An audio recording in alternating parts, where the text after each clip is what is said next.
I'm getting a lot of emails from viewers asking if you're safe. I know safe is a relative term right now, but they've noticed that you've changed locations, or at least you're no longer, you don't have the background behind it, the skyline of Kabul. How safe are you and your team right now? Yeah, we moved our live shot location because our other location was quite high up, and so potentially attracting a lot of attention with those lights. We're definitely being exceptionally cautious and trying to ride this thing out in a calm manner and reach out to all the people that we need to reach out to guarantee our safety. And if it becomes apparent that we need to get out of here, we will certainly be doing that, and looking out for all the Afghan people who are working with us and other journalists who don't have the luxury of just getting in an armored vehicle and booking it to the airport and evacuating on a military flight. And that's something I think that many of us are really cognizant of. It's okay for us. We get to leave when we want to. We get to leave when the going gets tough. But for so many Afghans, that's simply not an option. They're here. They have to stay. They have to live with the consequences of this next chapter.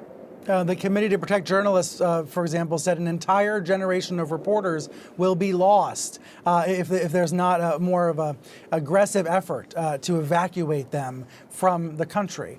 Do you see signs that that's happening? Do we have a sense that, yes, the government is intervening, the U.S. government is intensifying its efforts to get people to safety?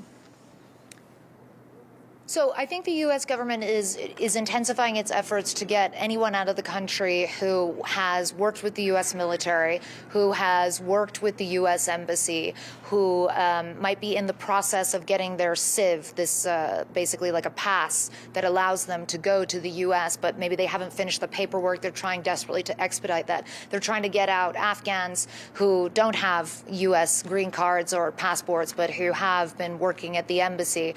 And that's already a lot of people. That's arguably more than 10,000 people.